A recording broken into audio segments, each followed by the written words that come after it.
So if ma'am gives the permission, if we can start right now, we can start with the introduction and everything, and later on we can shift to the lecture, right?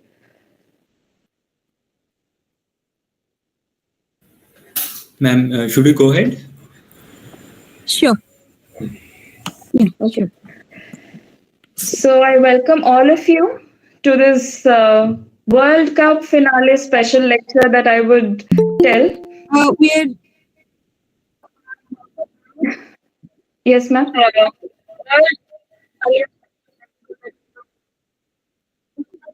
We also welcome Dr. Amarendra Das sir. Sir is a faculty, a professor in the National Institute of Science, Education and Research. And sir is here with us to join for the lecture. So a very good afternoon, sir. We already have our resource person for today, Dr. Swati Nayak ma'am, and we'll be starting the lecture shortly.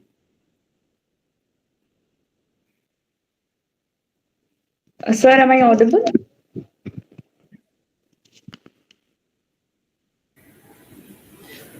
Yeah, I think you're audible. Welcome, sir. Okay. Yes, sir has written in the chat. We also have our panelist, Dr. K. Karimullah, sir. Sir is a retired principal scientist from ICR now. So I think we already have a hit show despite the World Cup today, and indeed it's a World Cup special lecture. Thank you so much, sir. Thank you for joining. We have, I think we have everyone joining today. That's great. A big round of applause. I think Saurav, Satyvrata. Suvangi, just 1 second. I'm in another meeting parallelly. So, whenever there is something that I need to talk, that time I'll unmute. Otherwise, I'll mutely listening. Okay? Right. Thank you. Sure. Definitely, sir. Thank you. Thank you so much. And thank you so much, Amarendra sir. Amarendra sir wished Swati ma'am for the award. And before I go further, like we are already streaming live on YouTube right now. And one thing I would like to tell that we have been planning, this lecture since more than a month. Before I go further to introduce ma'am as an academician, as an awardee, it's important to introduce her as a person who's very much student pro and so much student friendly, because I remember the first time I messaged her on LinkedIn that ma'am, we should have lecture for the students and the academicians. Ma'am was like anything for the students and the academic community, Shuvangi, then and there on the spot. So we can have a silent clap like this for the ma'am and the awardee. And it's such an amazing experience for Vigyan Varta and all the people present here to interact with you, ma'am. And it's an honor for the organization to host this special lecture that ma'am is going to deliver today. And before we go further, I would like to give a little bit of instructions for the lecture to everyone that we'll have the streamed YouTube live. We have the chats open. So as ma'am is speaking, you can post your doubts or your questions, and our moderators will be there to pick your questions up. And after the lecture, we will post it to ma'am. We will communicate to ma'am.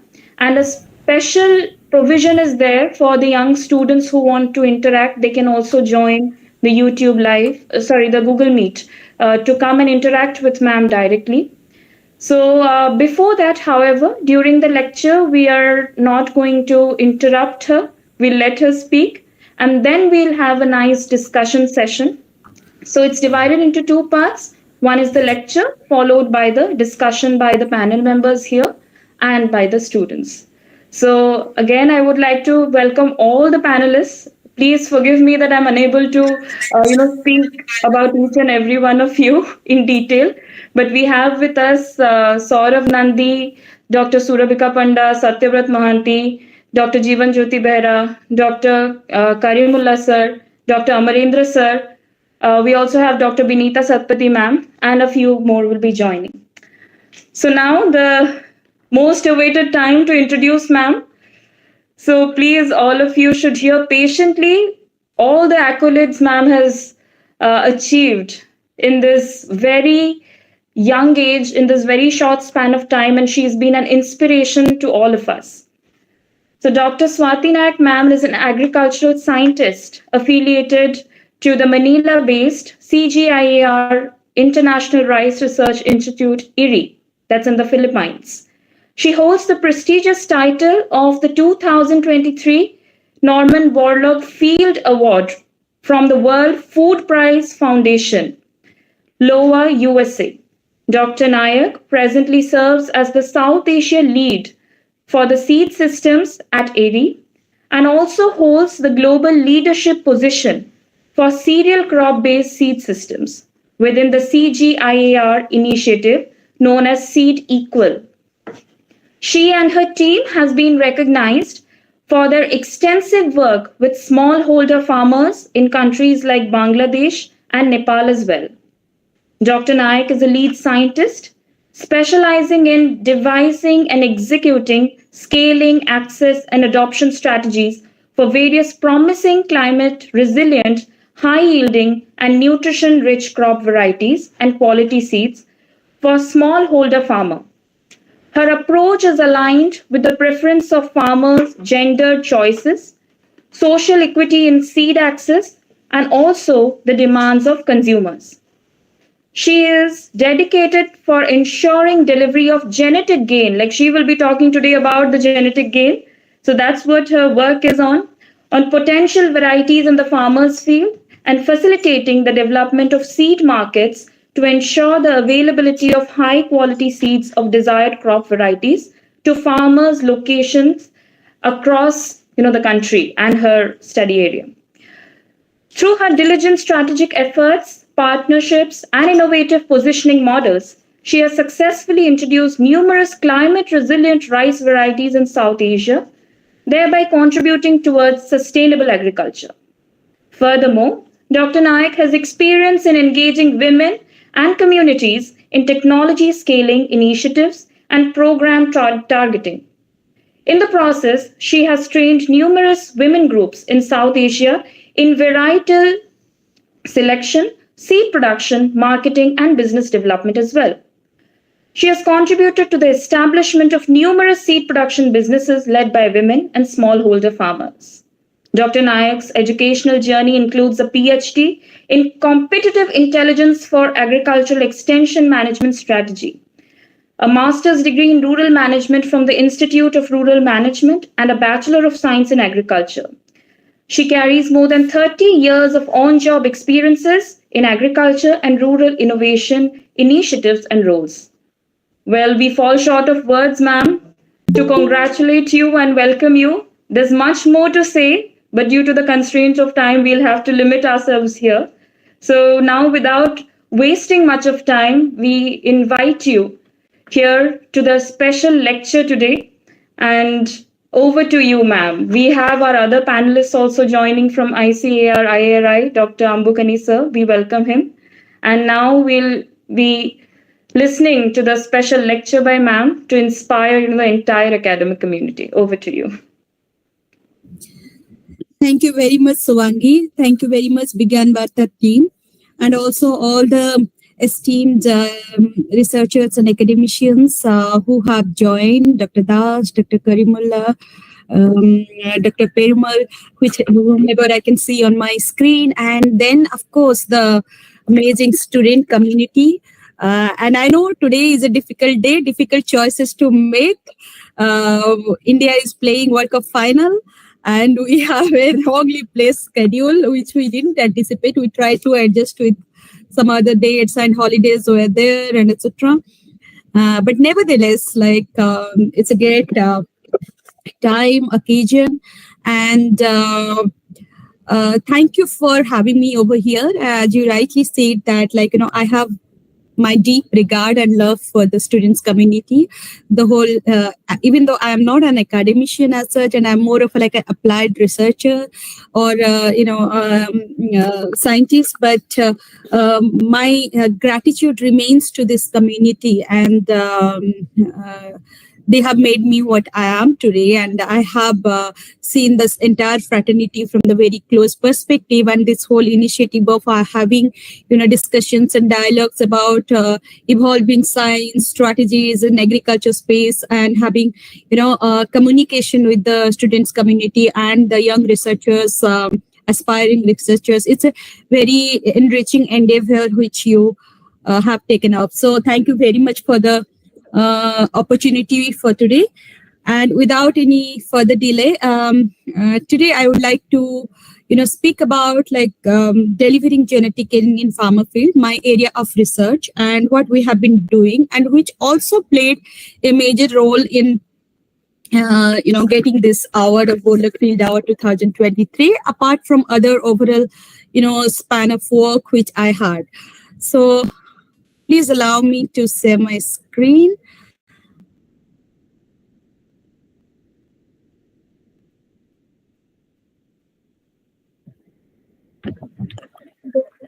All right.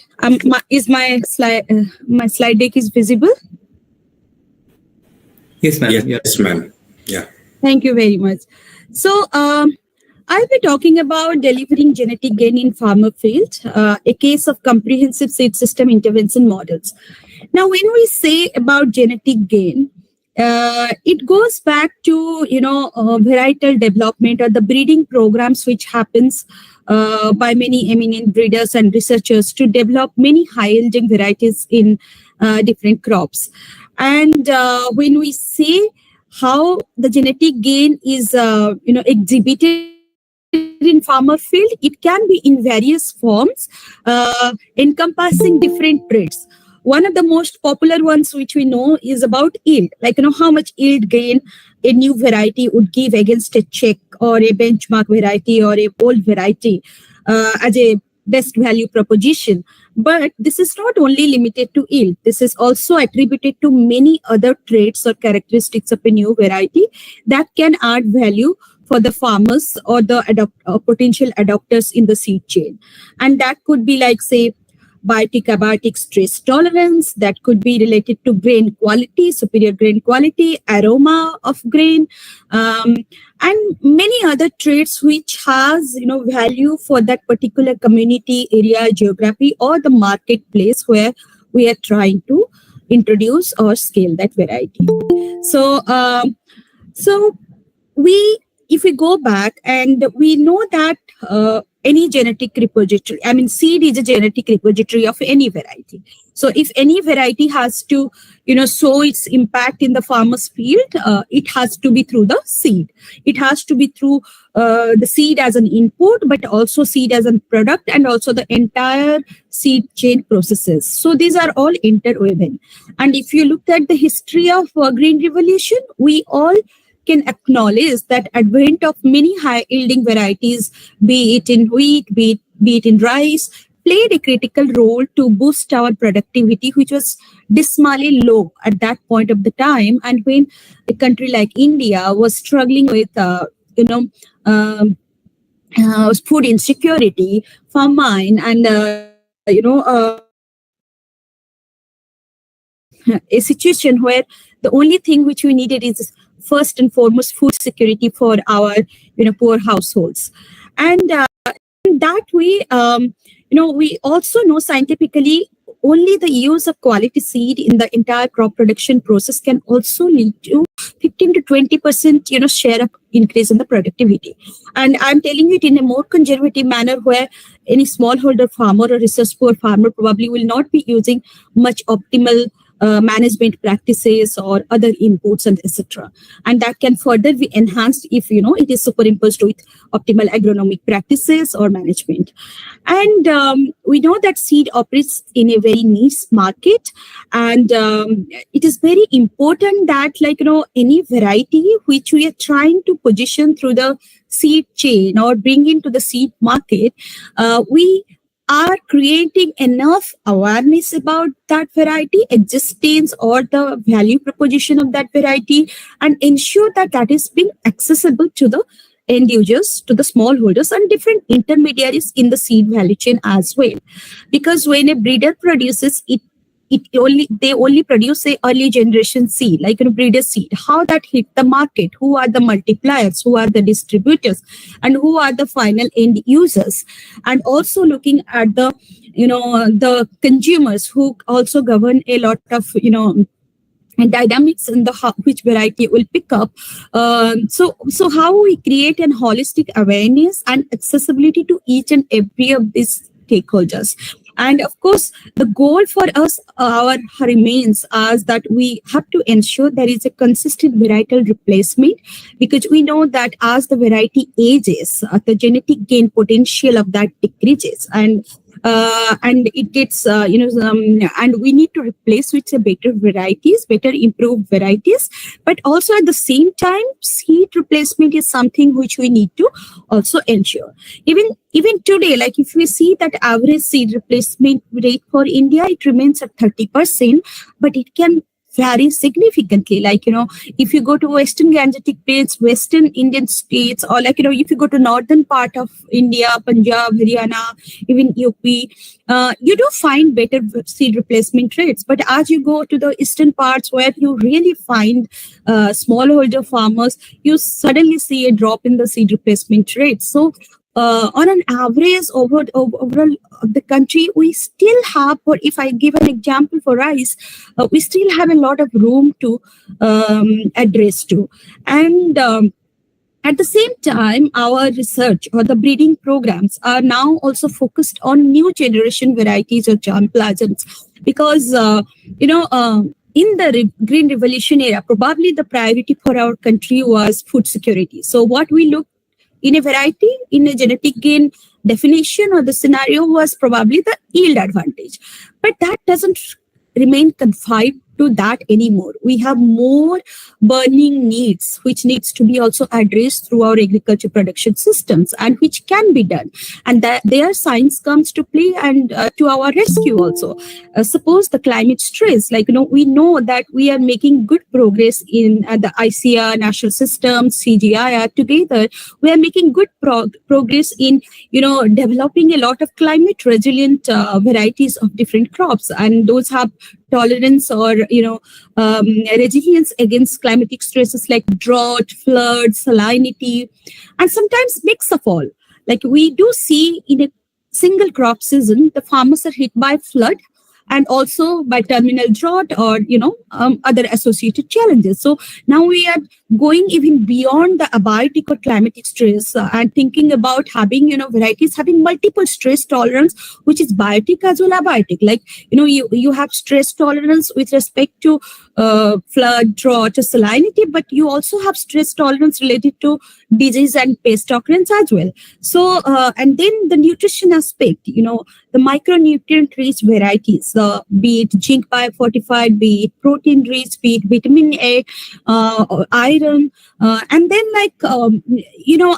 and as we are evolving, as the consumers, and the health remains an imperative goal for all of us. The low glycemic index varieties of the food grains like be it rice, be it wheat, are something which is evolving fast. So when such products are arriving or hitting the market, and more aggressively so in next decade or more, the seed chain processes, the seed access of these critical products will play a critical or central role to ensure that those are adopted in a sustained manner. And that would probably be crucial to create this pathway for the genetic gain being delivered in the farmer field. The end users, in terms of how the producer having access to that seed to be able to grow that variety in a sustained manner, and the consumers getting that in their respective markets. So if we look at how our seed systems operate, historically or primarily it has been supply driven. Often we go and talk to the dealers in the rural area, maybe in a block headquarter or in a panchayat headquarter, wherever they are located, or we talk to even the progressive farmers. So often they say that we wanted this variety but it didn't arrive in time, but we were given this variety. Like, our main distributors or our main suppliers provided this one. They said that this is good, let's go ahead with that. Often they are aware about the new varieties that is being demonstrated to various flagship programs or extension programs of, say, Department of Agriculture or our KVK systems. But what after we withdraw from the scenario? We cannot keep demonstrating a particular varieties year after year in one village or with few farmers. It just probably could be for a season. But then if it is not getting infused in that particular supply stream, then there is a lag and there is a discontinuity. And then, any new product might come in, the product which we wanted to promote in a scale could be sold. So we understand the nuances of it, and that is eventually leads to a poor varietal turnover, and also accompanied with many other systemic challenge which remains in terms of even reaching out to the smallholder or the last mile farmers. And as I keep saying that a lot of regional disparity remain in our country in the way how our extension and delivery networks reach to the farmers or what farmers are aware about. And when we talk about agriculture and, how we look at, agriculture extension systems or about technology or science driven, a lot of times we remain a little, we take a step back when we consider about women in agriculture. It's often we think that the technology is a blanket solution and it is applicable to everyone. We know that mail out migration from rural area for the smallholder pockets are reality. And amidst that, we know that there is feminization of agriculture. And we know that women are the one who are left behind in the village to take care of the farming operation, take care of the house and other things and etc. And they have to make decision by default, and also they have the capacity to make that decision. But often we ignore their choices and preferences in our development processes, and how we can really take them along in this process, that what seeds to be grown, what not to be grown, and what to know about its a source, where to procure, how to procure, their preferences in their size, quantity, volume, and these are the things are the areas of research where we also needs to focus on as we move on. It's high time that when we consider seed, we just make a shift from our traditional connotation or traditional understanding that it is just an agriculture input. Okay, in our curriculum, in our textbook, when we talk about critical agriculture input, seed comes as a primary one. Now, I'm not denying that it is definitely a primary input, but it is also a product because it operates in a very niche market and it is influenced by different market factors, different actors, different policy regulatory environment, and it affects whether that particular product will be able to sustain in a market for a longer term, to give that time window for the farmers to be able to adapt. Now, suppose, it is like a miss and blink. Like if I bring in a new variety, it is released, it is written in the research proposal, great, fine, and we have just pushed and done demonstration, but it is not able to sustain in the seed chain for few years, you will never be able to see that higher adoption rates in terms of high indenting that is reflecting in our seed demand that is indented every year, updated in our national or state portals. And if that doesn't happen, then varietal replacement figure will not go up. Eventually, we have to replace the older variety, say 40 or 50 years variety with a newer one. But that could only happen if you have that bulk scale. And how does that happen? If you put it very aggressively and you strategize your entire product management principles for that particular input in that a manner that it is able to do its best in its life cycle. Now, now you may ask, what is the life cycle of it? It could be like if you look at, you go to state of Odisha, the government has a policy which has withdrawn seed subsidies for the varieties which is beyond 10 years of age. So there are different perspectives. When inbreds are there, they consider every 10 year probably we want a new germplasm. When hybrids are there, maybe a 5-year more shelf life. So we need to think in that aspect that when we are bringing a product, because see, at one place, we cannot leave it open-ended and then we allow, our product inflow from through our breeding research programs, which is, also not very regulated, where we are bringing a lot of varieties. As a researcher, it may give us a lot of satisfaction that we have released this variety. This is registered from my name or from my program and etc. But we need to track whether those investments are justified or not, whether that is going to the farmer field or not. It is possible if we have a robust strategy around the product management or the considering seed as a product and ensure that we have a very defined pathway that when we take from the lab or research station or the breeder's domains to the market and when we withdraw it and bring in a newer, better replacement targets for the farmer, and how we also aggressively decentralize and enhance the access of quality seed for different stakeholders. Now, when we started talking about this concept, we kind of thought that it is very important that even though we remain true to our ecology or ecosystem approaches in our technology development or delivery programs, we also bring the market segmentation approaches into our programs. So we started with a breeding program, not just, seed delivery and extension program, which me or my team has been doing.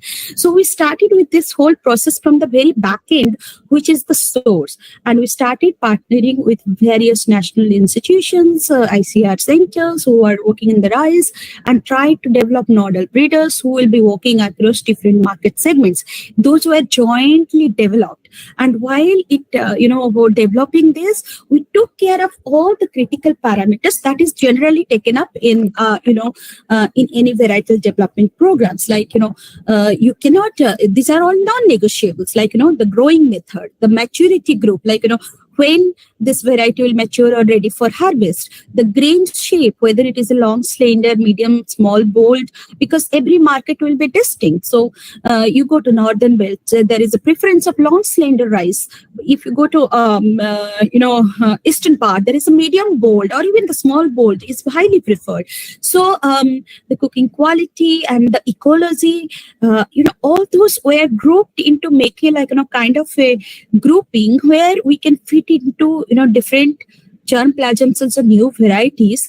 And then we started mapping that, suppose country X like India or country Y like Bangladesh, which market segment is having what percentage of market share in terms of cultivated area, in terms of consistent indexing and demand graph. So then we had an idea that how the return on investment will look like. Okay, so where should our energy go into it?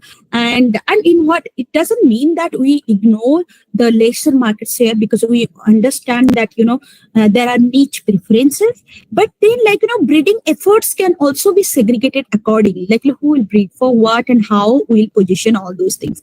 So this strategically development process, helped in a targeted varietal development and advancement, targeted positioning also in the marketplace, try to change the perception about the a product, and also influenced the entire whole process. And I would like to show that how we do it every year, every season. While we work closely on the extension and the delivery system stakeholders, we create a bridge between the breeding research and the seed scaling stakeholders. And then we go every year, every season for a blindfolded nomination from different breeding institutions and multiple breeders working in a particular market segment.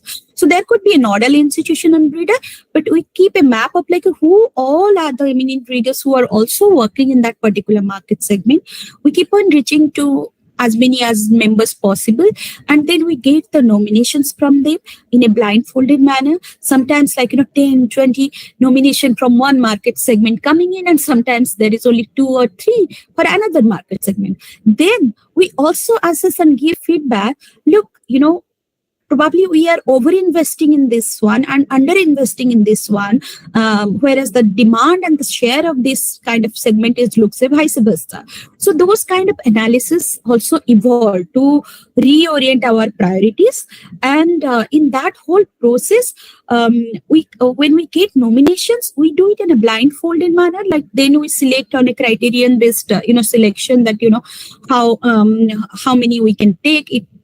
It depends on different factors, like how much resource we have to do, how many trial sites we can look for, how many partners we can mobilize, or giving an opportunity to all different institutions. Like we, in a similar market segment, suppose we have got nominations from, say, OUT, we have got nominations from NRRI, we have got nominations from IRRI, but then we can screen that at least one best product from each institutions get a opportunity to get evaluated in the farmer field in large scale manner, and we try to pool most competitive products that looks like first hand on the paper. But then our goal is, let's pool within a market segment, let's make it competitive, but then make it large scale adaptive testing in farmer field under farmer management conditions to have a more realistic evidence of what is the genetic gain potential looks like in terms of yield, but also in terms of other valuable traits. So what this kind of large scale on farm adaptation testing, and it is also it's a kind of a comparative strip trials which we organize, that gives a kind of a contextual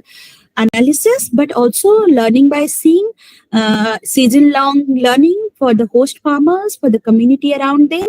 And of course, we also have a large number of gold mines of data which can help us to give back the feedback to the researchers or the breeders who nominated those products to be able to use or for betterment in that program. So in this manner, I'm just giving an example how a strip trial could look like. It can vary, depending on what kind of a land shape a farmer has, and essentially we randomize and we try to see that suppose there is 4 nominations in a particular market segments, then we take up a one farmer check or replacement target which is older but highly popular, that needs to be a market dominant product as well. And then we take a technical check, which is primarily a benchmark product, which probably has been used also in the breeding research programs.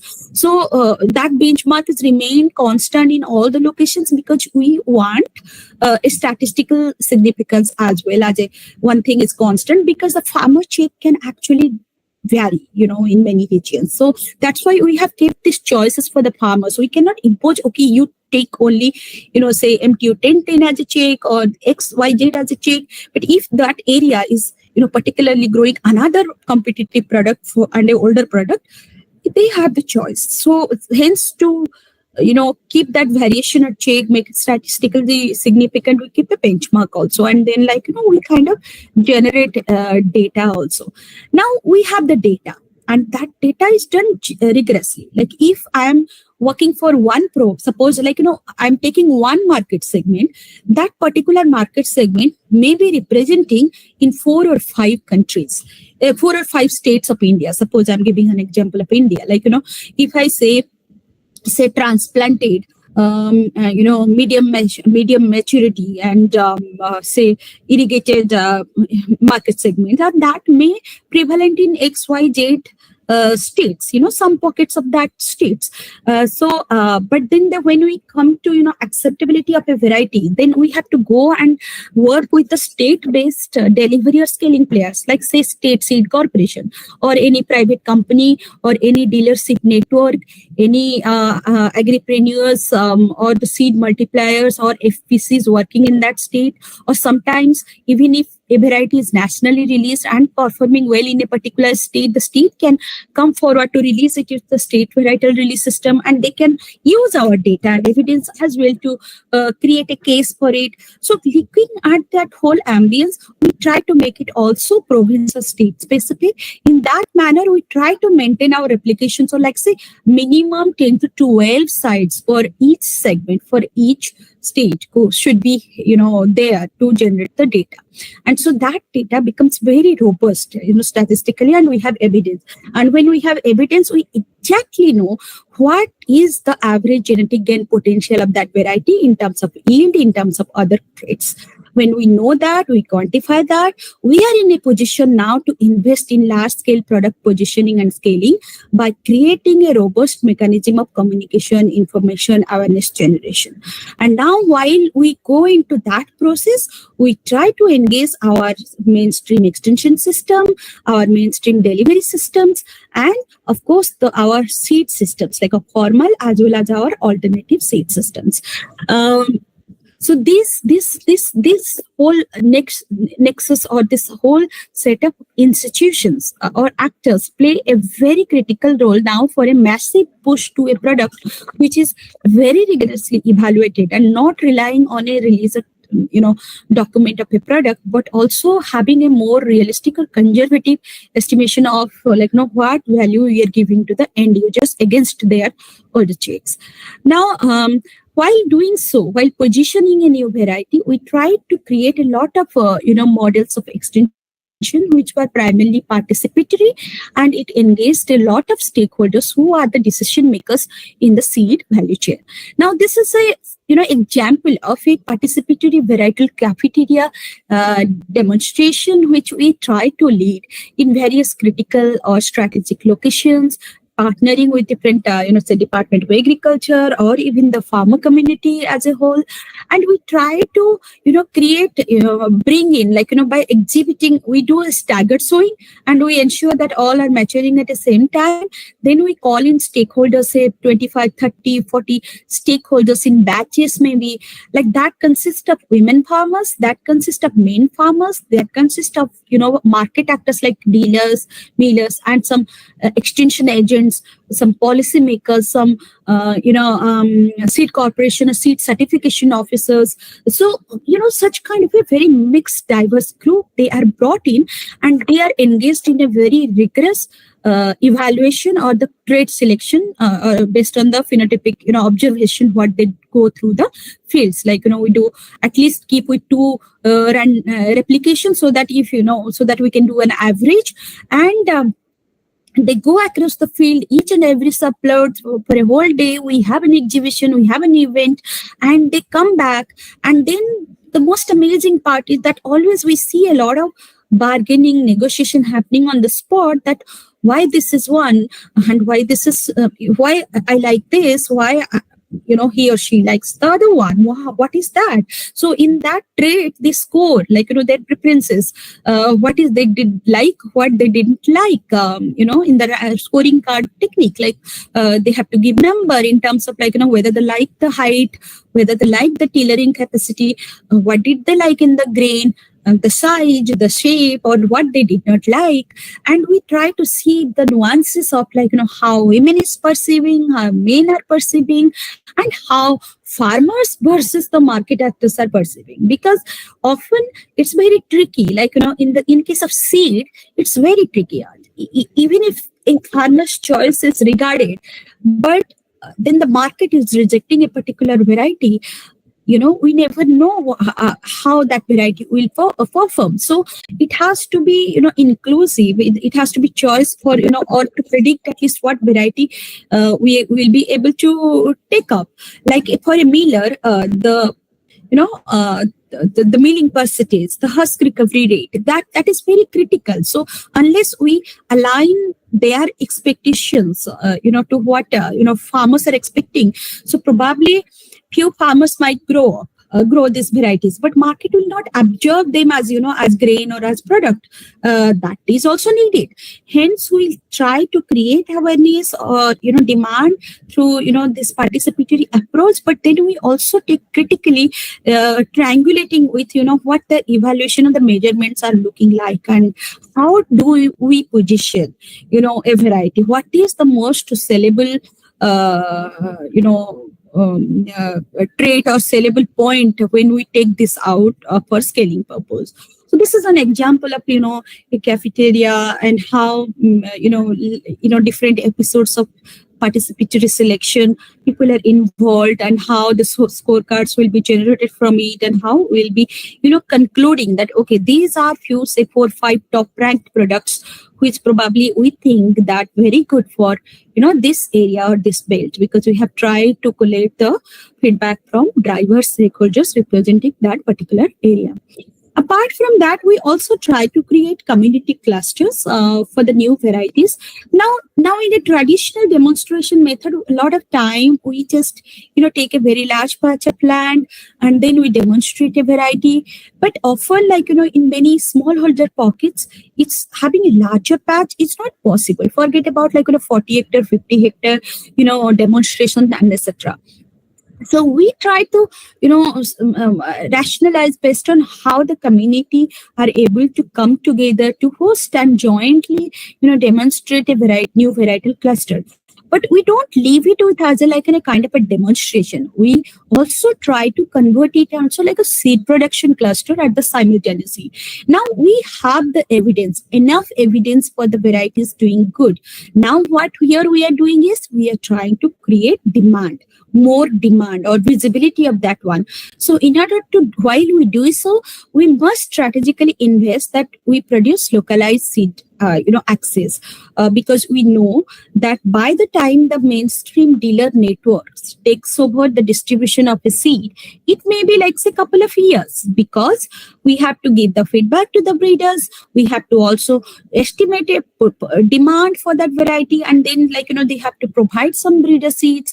This has to be multiplied into foundation seed, then to certified seeds. So minimal 3 seasons are needed by the time a bulk volume of seeds reaches to the dealership network, or more than that. So by that time, the momentum should not be lost. If the farmers have really found and given you feedback through their on-farm adaptive testing that it is good, so we have to keep the momentum going by making sure that local self-sufficiency is attained in a particular seed through alternative avenues by the time the formal system would take over. So we engage with dealers. Now, dealers are not just sellers of varieties or, the say chemistries and etc. So they are also like a kind of a very strong informal advisory network for the farmers. Often farmers who go to the dealers for buying a variety or any kind of input with fertilizer, with pesticide and everything, they often end up consulting them informally or subconsciously about what is working, what is not working, what is good and what is not good, and they sometimes go blindly by what dealers also say to them or sell to them. So talking to them is important, and we shouldn't ignore them, and we should also engage them in through mini kit demonstrations of new varieties. So more than the farmers, it is very important at an early age also to dealers be convinced about the potential. Of course, they will not grow on their own alone. They will certainly go to their best client farmers, circulating the mini kits, and then have an incentive to create an awareness. Okay, this is the product, or I am the first mover in the market, bringing it to you. So, so engaging them remains very critical. Now, spoke about how from breeder to foundation seed, from foundation to certified seed or truthful label seeds, that takes kind of a 4 seasons to be able to arrive or hit the market if the variety is new. Then we have to also rely on the alternative seed models to ensure that that time is not lost. So now, if you look at our dealership network, I am giving an example of a state like Odisha, where we have done some extensive study. We have say 3,000 plus or 3,500 dealers, but if you see the functional dealers or who are actively into the seed business, probably maybe 2,700 or 2,800. Now we have how many villages?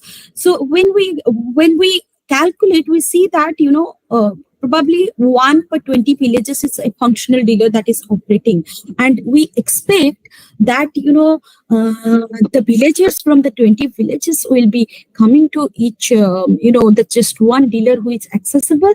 It is most unrealistic expectation. In this aspect, when we know the reality is very different from, state to state, it is very important we have our alternative systems or localized or decentralized seed access, because we know a seed replacement is this percentage, 30%. So we know already there is a untapped market over there, untapped, farmers and area end users remaining. So we have the room over here to create alternative institutions to speed fast the seed access for the newer products, and that would also give them a leveraging point or a first movers advantage if they get into kind of seed business concentrating on some newer how would I say very promising new hot products in the market, and they will be able to leverage on the momentum. So we kind of try to also engage a large number of community institutions, especially women institutions who were probably socially mobilized or doing some kind of other income generation activity, but did not ever think that seed could be also a very flourishing business opportunity for them. We try to rigorously train them to build them into alternative institutions who can coexist along with our formal, seed institutions to be able to supply, but at the same time also create empowerment and income opportunity for these women members who are steering these institutions. So it is serving two purposes. It is accelerating the access in the decentralized manner by pushing a quality seed of a new variety in a faster manner.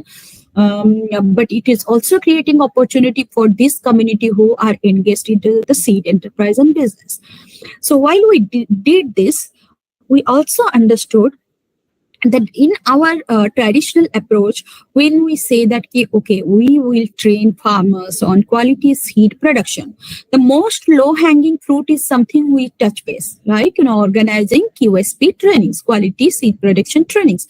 This is probably, can be is something which we have all been doing. But when it comes to developing a seed business and enterprise opportunity, there are different other critical areas of operation which would lead to better empowerment of the community or making those institutions sustainable. And that's capacity or skill development areas are beyond production, or this is about going in the back end, like in terms of where do they source their early generation seeds, establishing that connection so that they are able to timely get those supplies, who are those larger players or who those early generation seed providers, and then also training them in forms of the regulatory and registration and quality assurance aspect, which is very critical.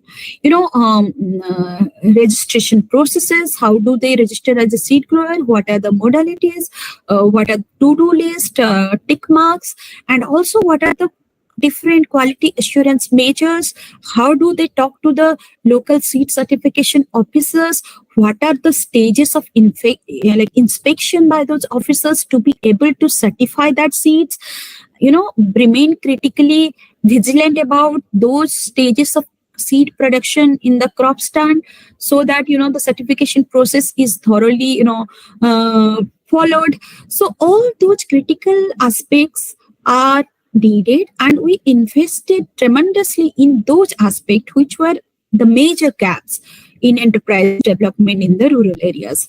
And then, of course, creating the market avenues or the opportunities of seed sale and business. Now, there could be also various alternatives, and we tried different alternatives. Suppose an institution, a community institution which is quite evolved, they have other alternative or parallel experience in other income generation activities. They look more confident. They have more risk-bearing capacities. They can be a full-fledged enterprise by having their production, post-production and marketing owned up completely with their own branding, packaging, labeling and everything. However, there are also some groups who could also act as in a feeder model, like, they can act as like an aggregator. They can own up certain part of the process. Say like they can do an aggregated production process, and then they can sublet or link it to a larger processing, infrastructure or the player, because they may not have enough credit access or the ability to build their own processing unit or something, and it may not be also like economically viable at that stage. So they can always link to a larger player. They can always act at a different package, different stages of this whole process. So a full-fledged enterprise, some part of the enterprise, some part of the process, but each of these stages will have its own addition to their income and value. So by following this rigorous approach of multi-pronged skill development for rural women and the community members, we have piloted more than 50 such localized seed enterprises in India and Bangladesh alone, and we are happy to see that they are flourishing. They are able to produce tremendous amount of seed, sale, exchange, and generate higher income through this thing. And while we try to develop different, our knowledge platforms, extension models, we remain true to the social equity aspect, and we often see that a lot of processes which we follow are not that gender inclusive to make it more relatable and contextual to the women farmers or the smallholder farmers. So in every small tools which we used in our extension, delivery, research or strategy, we try to educate our stakeholders or our staff, everyone, that let us try to make it more inclusive and relatable. So even if putting a manual targeted at women farmers will be very different on preparing a training manual that is for the professionals or the extension officials and etc. How do we relate to it? We developed different kinds of multilingual pictorial manuals. Like we see, these are for the smallholder farmers. These are for the farmers or stakeholders who probably may not have high literacy level. So how we make these manuals less text heavy? It just has to be more pictorial, like step 1, step 2, step 3 of seed production, how to do logging, how to do seed treatment, how to do cleaning, how to do post-harvest drying, storage, making it very pictorial, so that in the first instance, when there is classroom trainings from the extension experts or the trainers, but when they go back home, they have something to refer to visually and then relate to, oh, that is what we studied in the classroom. That is what we need to do. Okay, this is month of July. I need to do this. This is the month of June. This is the month of September. I need to do this. So a kind of a monthly pictorial calendar for them, what the steps they need to follow. And they were happily, diligently, efficiently following those things. And many of the seeds produced by these women, even though not commercialized and used for their own use or exchange within the community, were found to be very good quality and superior because they were following those practices which we were trying to communicate to them. Now, we also try to create built-on in multilingual form, a very short, brief product profiles for, varietal knowledge and information. Now, I want to disseminate or create a demand for a new product. If you go to our most of the documents that is available online, a very traditional way of information is there. A lot of information is there. You can find okay, this X variety has this characteristic. This is the cross of this and that. Lot of information, but we need to simplify it to those critical actors, be it our input dealers, be it our aggregator farmers, be it our seed producers and multipliers. So what we try to do that, we try to simplify, say, okay, these are the strength of this variety, but these are also the limitations of the variety. If you grow this X variety against this replacement target, you get this much of yield advantage. If this variety is not readily available, what is the next alternative variety? You can go for having similar characteristics. So the way we designed our profile, it was triggering quick decision making. this is how this a brief one-pager product profile varied from how our communication tools were designed so far. It fueled the instant decision making for the potential adopters to what to use, what not to use, or go for what alternative choices they have, and what to anticipate and be careful of also by highlighting the limitations as well. We also try to bring in innovation by innovating around digital tools and solutions called Seedcast. And this was a tool which started with a vision that, if you see that how the seed indenting is happening right now in India is quite cumbersome. The process, how the village level workers goes, travels, and then they give that, the information to the Department of Agriculture. They in the bees nigams, that goes to the central level, and then bees nigams are producing those things. So it looked like, it's extremely cumbersome. And that makes a process which is mostly train based. So when we digitize those kind of processes, that increase the efficiency, that increases the transparency, that also creates more dynamic understanding of the market. So basically building a market intelligence of what is being demanded, what the trend is looking like, or what is the change in the trend looking like, and where it is getting demanded, and also the stock of it. So we try to build this application to digitize this process, to streamline, and we kind of now in the process of offering it as a solution to anyone who would like to adopt any institutions or any setups and etc. And we kind of also invested rapidly in massive capacity and knowledge development programs, be it workshops, be it travel seminars, a lot of forums on dialogues on the seed access and quality, and so farmer trainings. And many of these farmer trainings which were around seed production were actually season long training. It is never a one time classroom training. It was more of our experts going at every now and then and training them over the period, because their recall value may not be that high, and then we need to also go and follow up what they applied and what they didn't.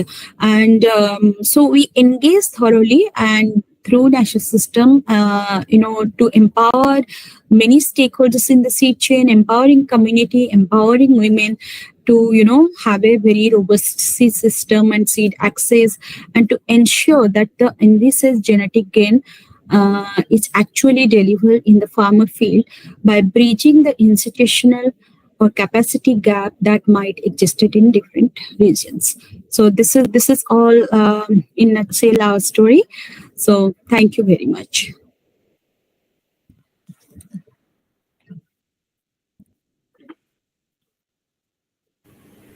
Swati, would you like to go ahead? Thank you so much, ma'am. That's an amazing presentation.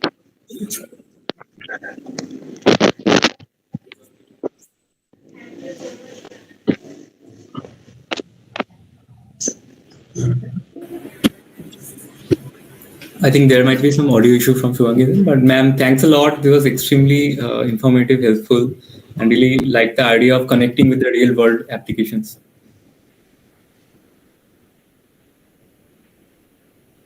Yeah, so I was telling that now we can ask Saurav. That Saurav, before we go into the discussion session, I would like you to brief out about the presentation of ma'am and give a brief vote of thanks for the lecture, so that then we can move on to the discussion session. Yeah, thanks a lot, Shubhangi. So yeah, thanks a lot, ma'am. Again, taking time from your busy schedule in a World Cup day, and everyone who joined with us. Lots of good comments, activities on the YouTube channel, as well as all the panelists who joined. And ma'am also rescheduled her flight schedule. So thanks a lot, ma'am. Just wanted to highlight a couple of things. So while I was going through ma'am's profile and obviously the prestigious award, and it's like launching India on a global stage on these things, and not only the theoretical applications, but also bridging the gap between the scientific applications and the tangible benefits on farmers' fields. So ma'am is known in the local community as Vihana Didi, which means seed lady. So that shows ma'am's actually effort and the touch she has at the ground level. She has organized more than 10,000 extensive on-farm tests for more than 500 rice varieties, working with thousands of small farmers, and actually implemented all this knowledge in the ground level and disseminated more than 20 promising climate resilient and biofuel rice varieties. So thanks a lot again, ma'am. And not only the efforts are seeing results in the research level, but also practical applications are happening. I think ma'am touched upon a couple of things like how we can make the whole system more inclusive, how we can engage all the stakeholders, how we can make the processes more gender inclusive. And what we have seen that we have seen 8.5 metric tons quality seeds in 2021 being sold through these efforts. By 2022, it is estimated that 1 million hectares would be planted in India with flood, drought, and salt-tolerant rice varieties. So thanks a lot, ma'am. A couple of questions will be from my side before going to the Q&A session. First of all, let's say a young person, if they are interested in building a career in related area, what would be your suggestion, any advice for them, young person like us? And secondly, if a farmer, let's say they want to get involved more into this knowledge, they want to try these things, what kind of resources they can reach out to, how they can, I think you mentioned some apps like Seedcast, but any other resources suggestions would like to hear about that. Yeah. Yeah, to the young ones, I would say that, I would say that you feel free to follow your passion and, don't believe in trendsetters or what's the trend has been in terms of what you have been told or what have been you observed in past as as a glorified profession or career. I would rather request you to explore what you are passionate at and what you really would like to love to do that. And I have been a kind of a trend breaker, I would say that, at every aspects of my career, there was a path A, which was very traditional and everybody wanted me to follow that. And there was a path B. And I always chose path B, which was my, heart was saying, or I was passionate of, or I thought that, this is something which I will feel connected to. And, of course, it had a more, my more personal choices or what I see of even at a young age, we are not very clear on sometimes on what we want to be or where we'll be heading to. Things might evolve, but at least be aware of different alternatives which you have, as a career. If I am studying, say in my 12th, medical and engineering are not just only two streams anymore where you would like to explore your career. You have tremendous opportunities. Even at our times when agriculture was not seen as such a primary career, I have seen some made and tremendously skilled professionals making great career strides in agriculture's domain, and there are a lot to do in that aspects. It's such a wide domain, and you may not be only looking at a very again in agriculture, it's such a vast career option, and you may not be only looking at a stereotype career in terms of okay, I did the graduation, now I have to choose a typical agriculture subject as a specialization and go ahead. Break yourself free from that prejudice and try to explore. I went for something which was more application based. The reason why I opted for a rural management course immediately after my agriculture was that I had got enough confidence in terms of understanding the basic science of agriculture, but now I wanted more of an application part. I wanted more of a livelihood and enterprise perspective. even the industry perspective. So I enrolled knowingly and consciously because I wanted to get that into that domain and to know that, and that helped me, and that knowledge. And as I say, what you learn, even though you choose your very suddenly make a shift from a traditional belief, nothing goes waste in your learning process. That everything comes assimilating at certain stage if you know how to integrate different worlds together. So I say in the learning process, nothing goes wasted. So even if people say, oh, if you did this, why did you go for this one? So don't even think about it, because it's you who can think strategically to how to integrate those two extreme different worlds all together to make it also a very beautiful thing. So you can bring in something very new and innovative to the plate also. So I would say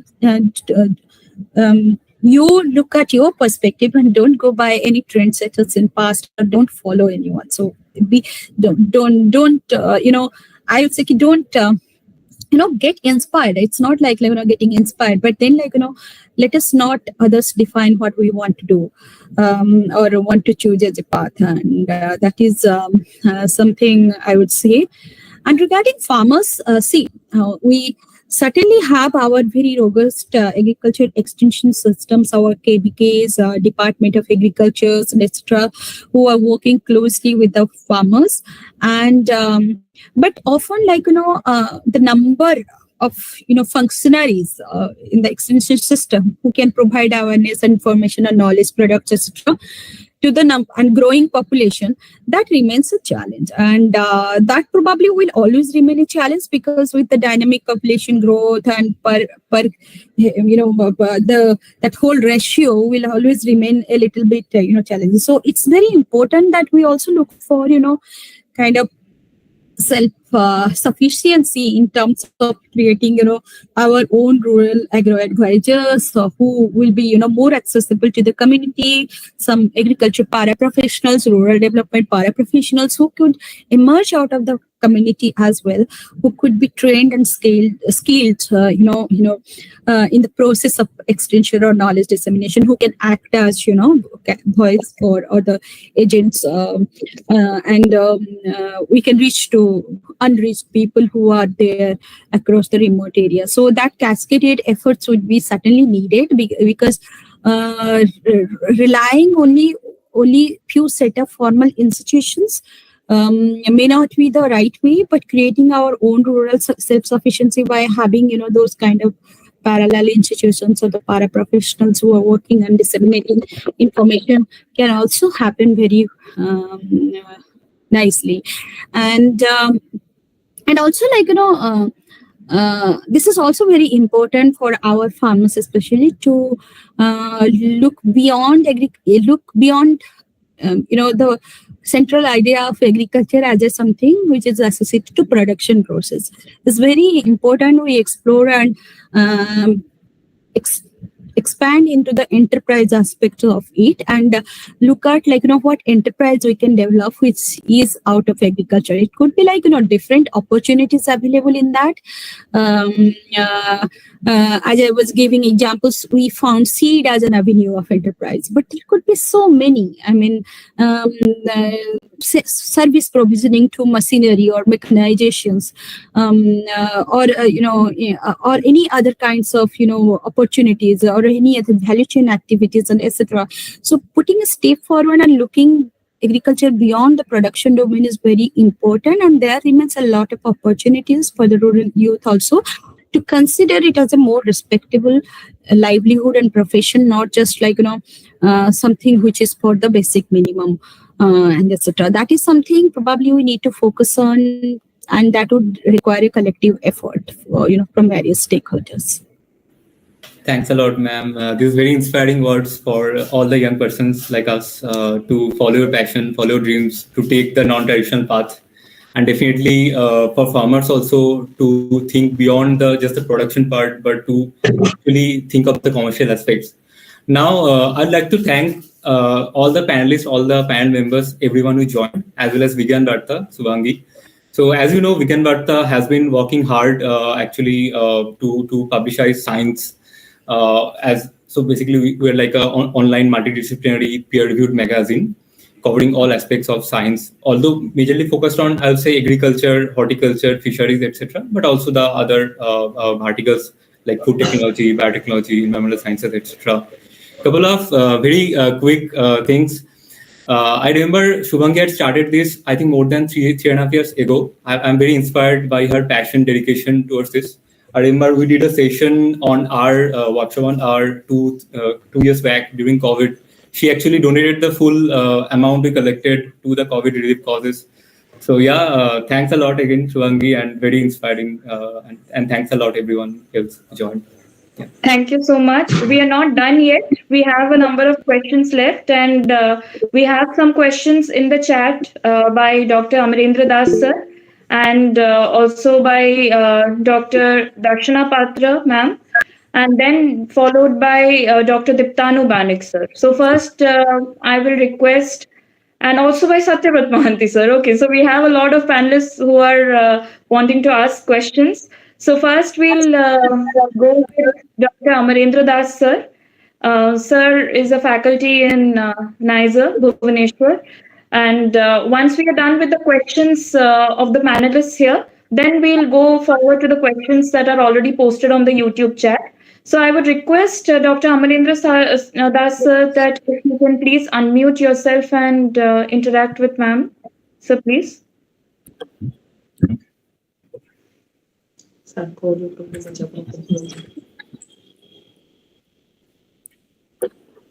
Okay, so I think, sir, if you can post the question again, I'll convey your question to ma'am.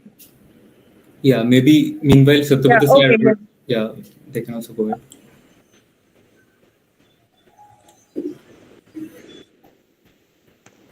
Okay, yeah, so sir has already posted, so I'll ask just a minute.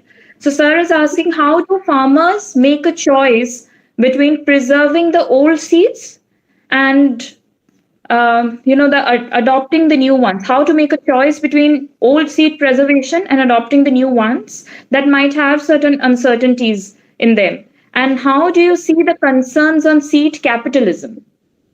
Well, sir is an economist, so I'm sure that this would be a very apt question. So yeah, so I do believe that native seed sector and or a traditional, or what we say, heirloom varieties of different crops, and the high yielding improved varieties are altogether different brackets, and there is a need of being coexistence of those things. And of course, we are in an era in 2023 where we have already seen the advent of high yielding varieties, and most of the farmers are growing, but smallholders particularly are growing inbreds.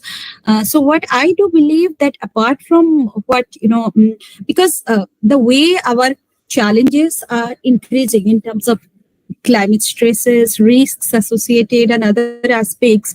So those traditional seeds, and also the number of the heads to feed in terms of growing population, we cannot become the complacent of our food security as a whole. And even for the farmer household who are growing for themselves, they would also need those bags of food for themselves and to be able to sell or have a basic safety net for themselves. So that would exist, like use of high yielding varieties and etc. And we will follow the very custom practices around the quality seed production, which often is variety agnostic. But then the coexistence of our traditional and heirloom variety is something which is also we should not ignore, and that is also a repository of our biodiversity, and it only adds to our rich biodiversity, and it has its own niche market. So the one challenge with this kind of product is that they remain not competitive in terms of yield when we compare how high yielding varieties. So the only incentives over here for the growers to make the choice to grow or maintain the heirloom varieties or the native seeds and etc. is the price incentives what we can provide in terms their value added traits. Now we know, and though very limited study on characterization have been done, that many of these products carry actually good nutrition value, good resilience, but often those are not evidenced much to vouch for. And this is now a kind of work even I am personally interested and working with, already talking with many stakeholders, that how do we, create that repository of characterization that, which out of those thousands of heirloom product and which accession has the best, enhanced traits, which we can propose as a value added product in the market space, so that it can give a premium pricing for the farmers, because we need to offset the yield trade-off. Because obviously the yield, you will not be at par or competitive, and it will have its niche value. So how do I do, like, you go to Assam, Odisha, Chhattisgarh, very hot spots of native seeds and etc. So and those are not in seed chain. So obviously you cannot have this breeders and foundation seed cycles and etc. Those will be through only farmer and community preservation practices, pure line selections and etc. But that is important. But what is important is that how we work in the value chain to be able to convince or make a better choice over there, because at the end of the day, we have to have alternative system to trade off the risk or losses over here for the farmers in terms of yield or something sort of that. So that is one thing. Regarding, seed capitalism, I would say that, like, there remains a need, and also, already strong momentum around, ensuring decentralized seed production and also having, farmers' right intact. Fortunately, India, even Bangladesh, such, countries remains very strong in that kind of, having regulatory domains also to ensure their coexistence along with, large players. But you see, we see a kind of a very, as I said, a regional variation actually, and we cannot generalize. If you look at high volume crops like, say rice, and mostly in the smallholder pockets and etc. So this is still dominated by, most of the public sector institutions, programs, and the alternative institutions which we are talking to Floris about. And when it comes to, like, hybrids, then probably we see a lot of, private companies, large MNCs playing role.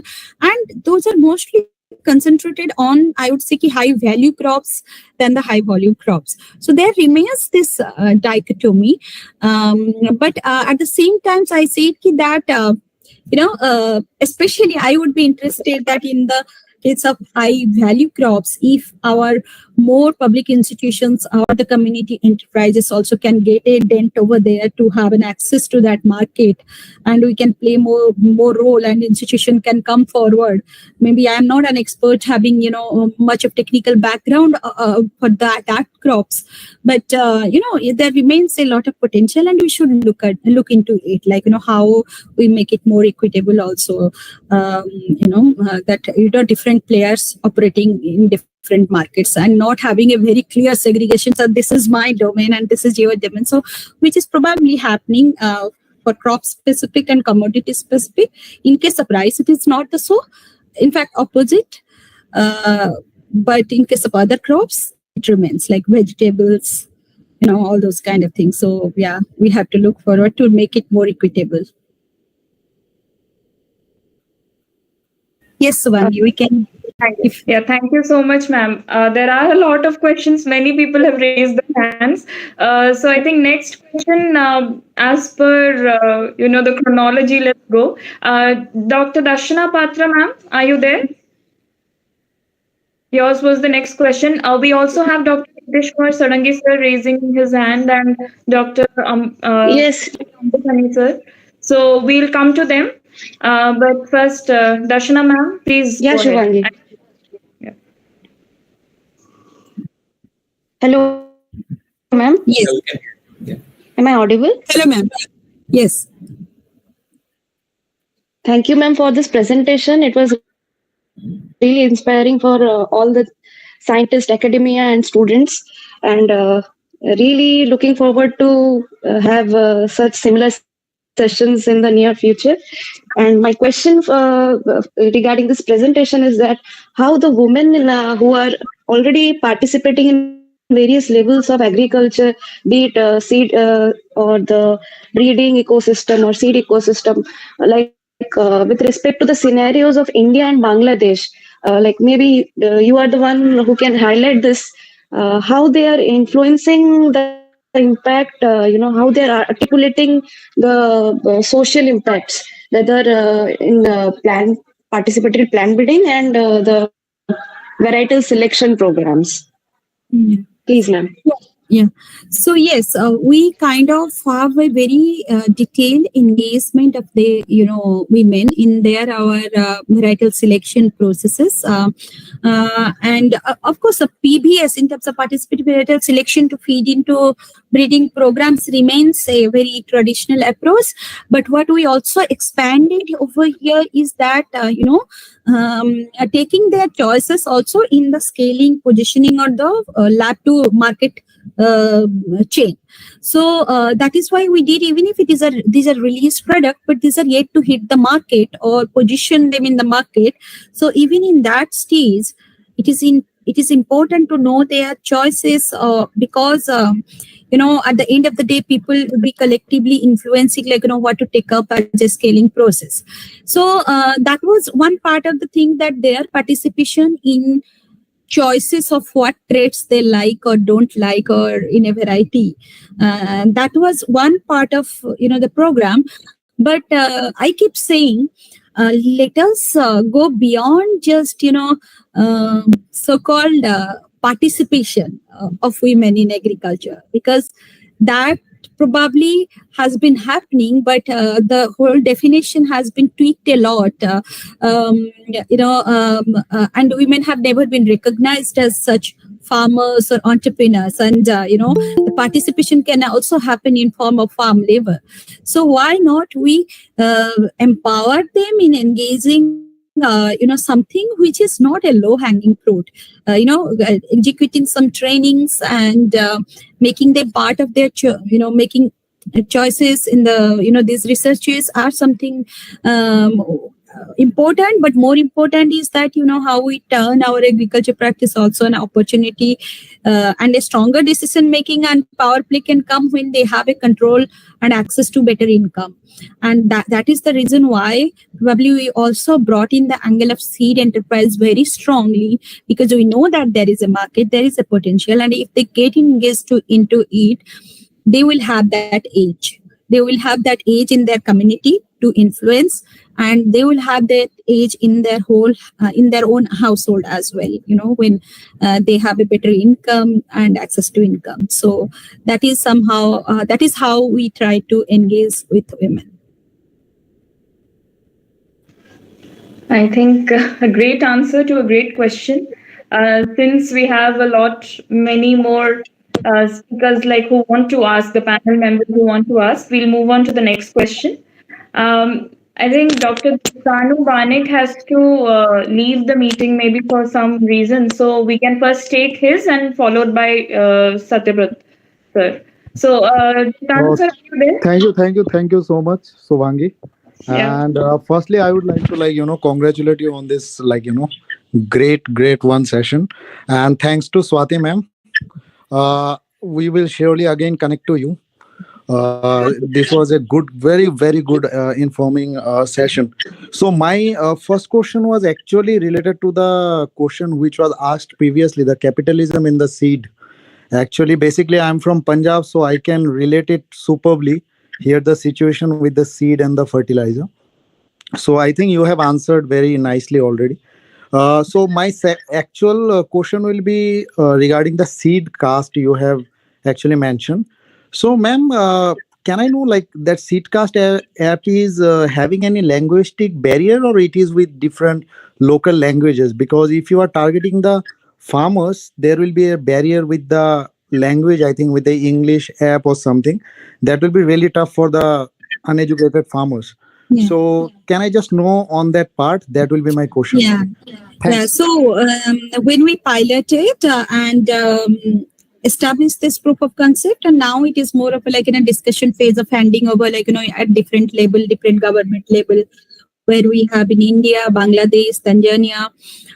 So where we, so I actually, this is the thing which we also concur with. And while we initially designed it in form of like, of course in English to make the whole dashboard, whole MIS work into, but when we released the front end process was made it, bilingual, in terms of customized language, because our two major user base are dealers and farmers. Certainly, the primary user base is dealers. Why? Because as I said, it is a tool of market intelligence to help the suppliers or the planners of in a state or a particular institution who are producing bulk volume to be able to meet to the actual demand. So as it is a demand indenting, more of like inventory management, and make the seed in process a more transparent and a transparent and efficient ecosystem.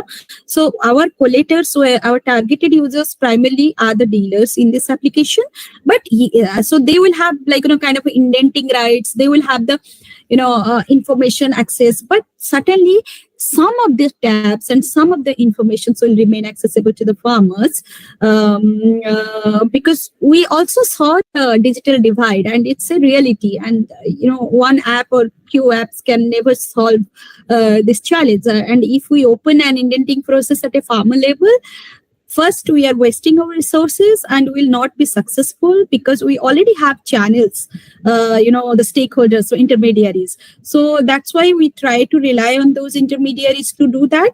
But as far as, different critical information which is needed for farmers, like, they have this algorithm embedded where they can go and choose right variety, choices for their land type by answering few questions, like, what does they want, what do they do that.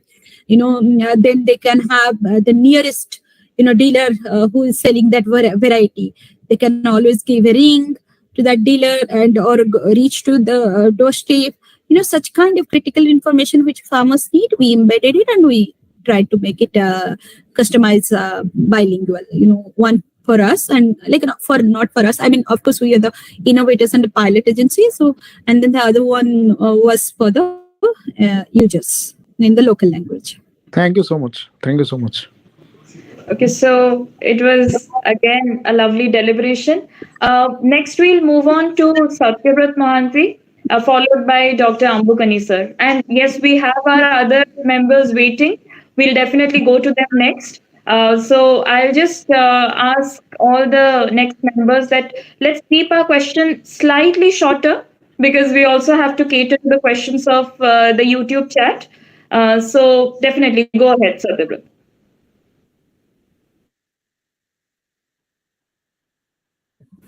Some audio issues.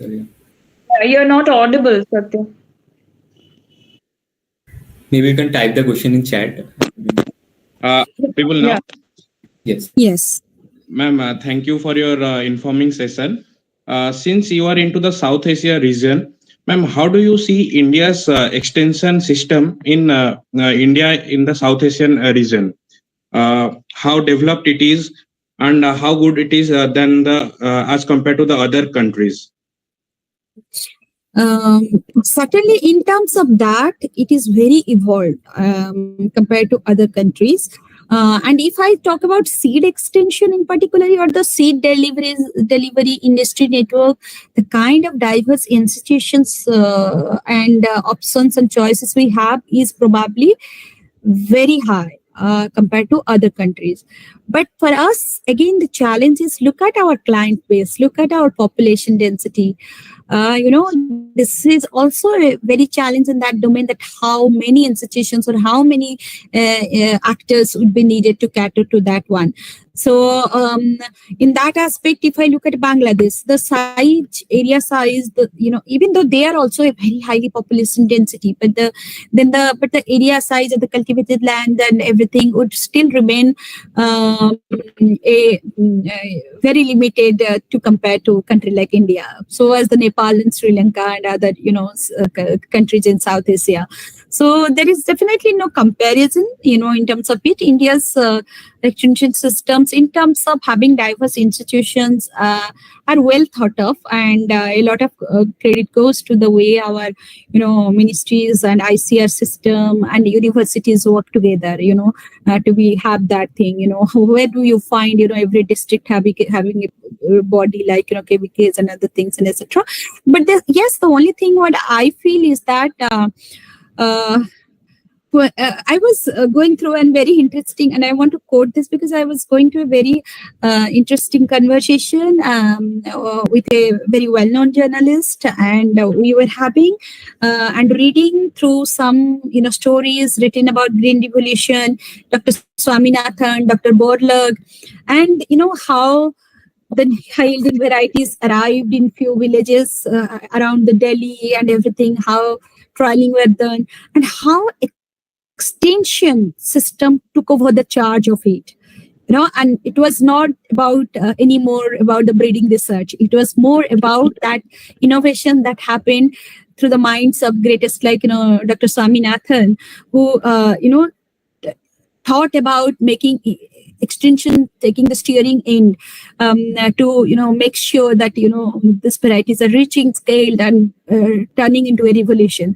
But somehow the investments, what I do feel should go into capacity development, upskilling, or enabling infrastructure. Infrastructure doesn't mean only building some cements. Infrastructures also mean digital intelligence and uses and a lot of things. But to capacitate our these institutions which are prevalent in our system is very important. That upskilling and that are needed higher proportionate of focus and investment to that network is the call of the hour. And be it our KVKs, be it our Department of Agriculture, or extension functionaries or para institutions and etc. So that's what I feel. Thank you ma'am, for your. Thank you so much. I think we should move on to the next one. And I request Dr. Ambukani sir. He's a scientist from IRRI. Sir has raised his hand and sir wants to interact with ma'am. Sir, please. Am I audible, Swangi? Yes, sir, you're clearly audible. Okay, thank you, madam. Thank you. Very good presentation. It was very good, very comprehensive presentation of seed system.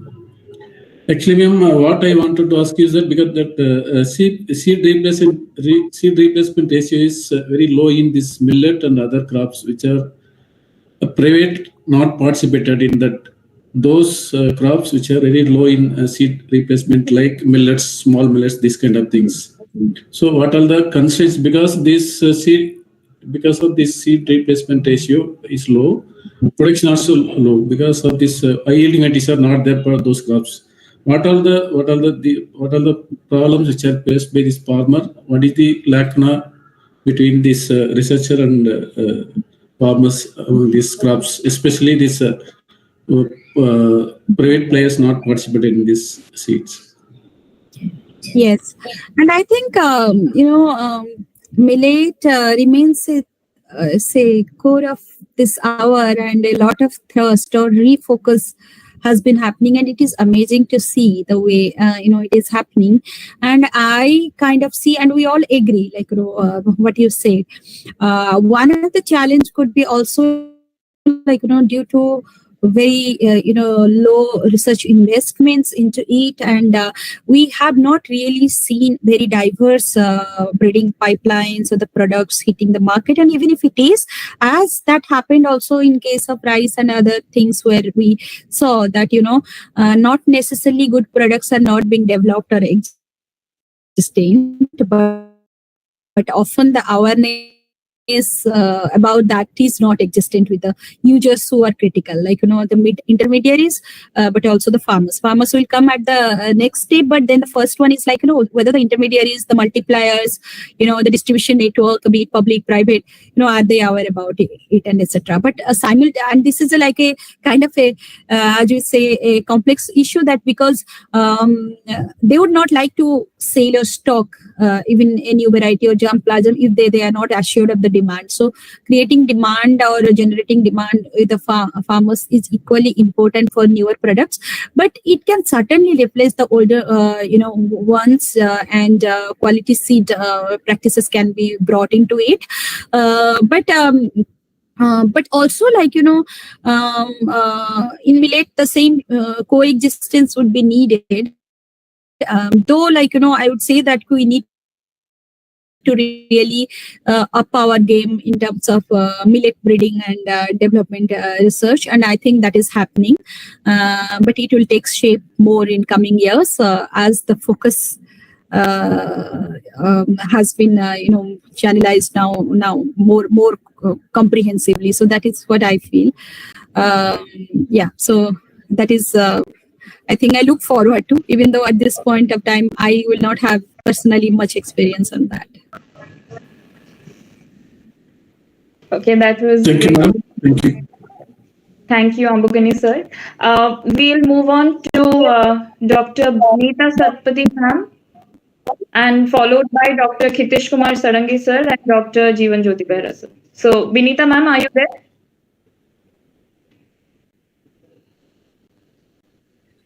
Hello? Yes, ma'am. I think, yeah, ma'am is there. Binita ma'am? Yeah. Yes, Subhangi. Am I audible? Yes, ma'am. Yes, you are. Okay. Thank you, Subhangi, for taking such a nice initiative of just organizing this lecture. And also, very proudly, I congratulate Swati ma'am for delivering such a nice presentation, and that too on the Vigyan Varta platform. Yes, am I audible? Am I clear? Yes, ma'am. You're very clear. Okay. So my question, not question, rather I would say it an interaction. You have, ma'am, also experienced working in Bihar? Yes. Okay. So you might be knowing that in Bihar, the rice scenario is very, very worse in terms of productivity. Since your experience is in genetic gain, improving and involving women. So I'm being involved. I'm just undertaking a research for last 3 years in Bihar under the aegis of my university where I work, Dr. Rajendra Prasad Central Agriculture University. And I've just studied, I'm just studying on the adoption dynamics. And what I found, since there is a paucity of time, in one sentence, I would like to say that the adoption of climate resilient varieties particularly is very, very poor. So CISA is also working in that area, and as far as my knowledge is concerned, they have more than 4,000 interventions on climate resilient interventions, particularly in rice. So what would be your suggestion, ma'am? Like how to improve the adoption or popularity of this stress tolerant rice varieties in Bihar? Because almost out of 38 districts, only one district is having the optimum rice productivity, and rest others are in the low productive zone. Yeah.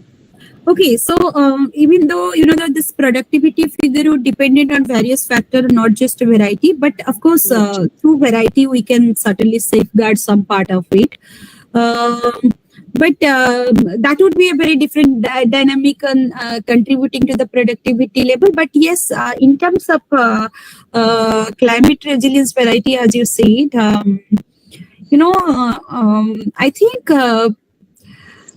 think we. One of the things is that, probably in our very traditional approaches around technology dissemination, we have heavily focused on the demonstration and demand creation aspects. But as I emphasized, unless there is a strategic supply chain linkage being established for a newer product, it is very difficult. Now, first thing is that if we do have a good germplasm, climate resilient variety, which is giving an equally competitive yield, or better yield under stress condition, but equally competitive yield under the non-stress condition, my assumption and hypothesis will that we will have to have that kind of variety. So breeding program have to have that kind of options for that.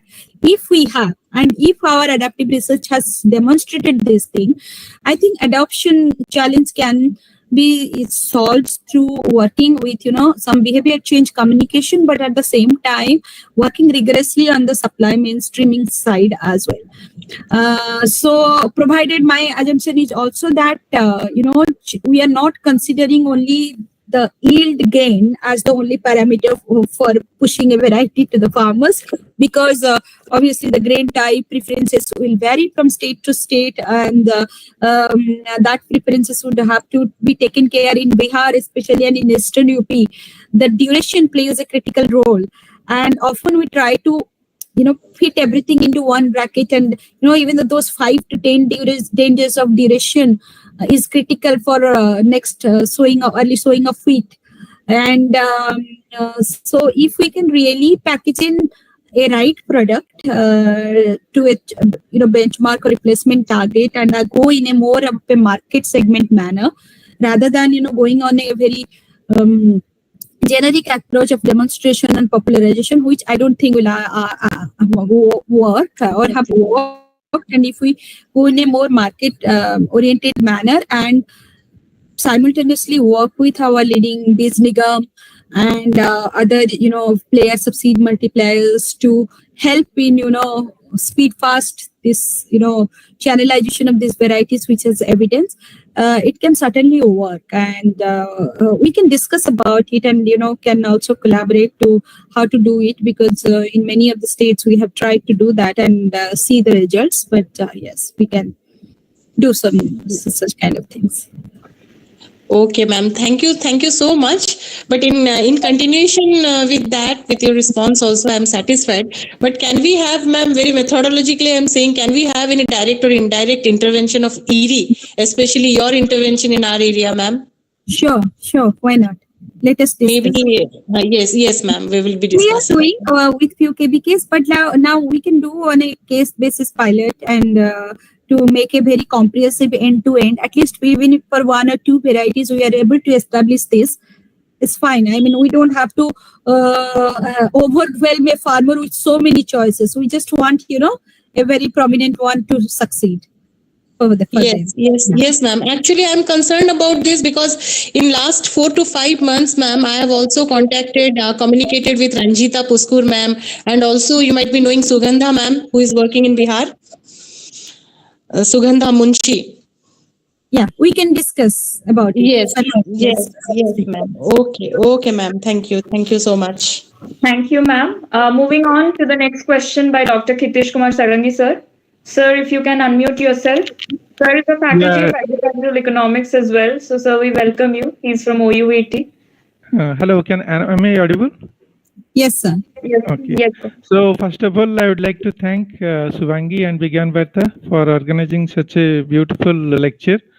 And at the same time, I congratulate Swati ma'am for altogether new perspective on seed business.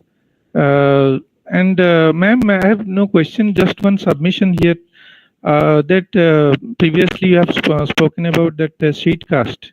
So, I mean, you have already, I appreciate that with the help of this digital innovation, the time lag between the the actual willingness to purchase by the farmers and the actual supply of the seed materials, it actually can be minimized, and do away with all the information asymmetry in the entire seed market. And second thing, I believe that you have worked more than 10 years in the field research in seed. I just want to know what are the initial challenges you have faced, and how did you manage the extension mechanism? Because we believe that we have so many extension mechanisms like state governments, central government, and private also corporate extension mechanism. So with so many stakeholders at the place. Yeah. One of the challenge which I really faced, Dr. Sarangi, that the incoherent language and understanding that remained with the different stakeholders. It's just not like an extension stakeholder, but also the gap between the research stakeholders versus extension stakeholders. Like now, amazingly, some example Vinita ma'am was giving, and I'm also now perplexed with some, so this discovery, and I am sure looking forward to work on this. Often it is that because sometimes these two verticals perform in silos, and probably that equal understanding and language is needed somewhere. And when we tried to do this in our seed scaling process, that was my primary goal, that how I bridge the gap between reading research and the extension, and how these two interact and speak and understand a common goal and language. I mean, that is something, and that's why my first effort was also to make them understand with this whole concept. Like, even breeders are changing. Breeders are looking at an innovative, market segment driven breeding program, not just ecology and ecosystem wise, but how you relate to it. What do you understand by genetic gain, and how do you, engage with it? Bringing them together and speaking the common language was the toughest task, but we are gradually progressing. Every year, more and more such entities are joining hands with us, and we are bringing the same common understanding and language for them, that this is how we will move ahead. We will take along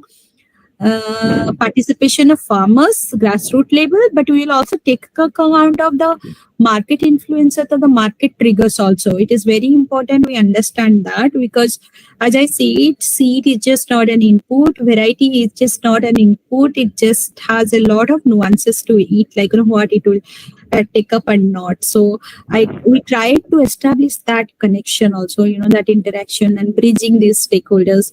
That actually helped them, and through rigorous efforts, and with every month passing by or year passing by, we're making progress to bring in some new players, stakeholders whom we can make part of it. So that is how we are going ahead, and a lot to do. And probably for newer crops also, but then Okay, thank you, ma'am. Actually, you are doing a revolutionary job. Thank you. Thank you. Thank you, sir. Thank you, ma'am. We'll move on to the last question of the panel here, and then we have two more questions from YouTube. So I'll request Dr. Jeevan Jyoti Behra, sir, if you can just unmute yourself and interact with ma'am. You had a question that you had posted on the chat box. Okay, thank you, Subhangi. Am I audible? Yes, sir. Yes, you are. Oh, okay, thank you. First of all, thank you, Subhangi and Vigyan Varta, for giving this platform for all of us to learn from the Swati Nayak ma'am, Dr. Swati Nayak ma'am. We are fortunate to have you, to listen you through this amazing presentation what you have made for us. So my question, ma'am, is how, as you have much of experience at the field level, so what you have noticed that the perceived risks and also uncertainty actually affect the farmer's decision to have the access to different improved seed variety, ma'am? Yeah, it certainly affects. I mean, suppose I can give you an example. Like, suppose I'm trying to introduce a climate resilient variety, and I'm going ahead and introducing, and that year, that particular season where I'm trying to introduce that variety doesn't have a stress. Say flood didn't happen, drought didn't happen with that intensity, and etc. and the gain was not that visible in terms of what farmers are going, and adoption behavior is very strong to change overnight, and certainly we failed in our objective. But in the areas where we did have occurrence of stress, visible stress, the so-called number of days and etc., and we saw overnight changes in the behavior, the host farmers who could demonstrate that they became the stars of their villages and community, started immediate seed sharing, saving, and creating a demand which never needed a massive effort from institutional programs. So we do see such kind of uncertainties also getting into our research programs to try again, keep trying and keep convincing, because behavior change is a consistent process, and so farmers' perception is very important, and hence why we emphasize on our demonstration or varietal introduction programs is let us stick on to farmer management practices, because what we might show them as an optimal performance of a technology that may not sustain long, because once we have a withdrawal from that scenario, we have an exit strategy. The resource poor farmer may not be able to sustain all those optimized package of practices which we are recommending them on paper. But if we simplify them into their management practices, at least they see the most realistic picture of what is happening. So let us not create also a wrong perception. So minimize the errors of perception, wrong perceptions as much as possible in our research program. So we try to make it a more farmer-driven, farmer-centric, making their feedbacks at every stage. So this is something which we have been trying to do. Okay, ma'am. Thank you so much, ma'am. Thank you, ma'am. We'll now move on quickly to the few questions that we have in the YouTube chat. Before that, I would request the panel members who are here not to leave the Google Meet, because we'll have a formal ending to this. So all of you are requested. It's just another 15 minutes more. So yeah, we move on to the chat because the participants are waiting eagerly to interact with ma'am.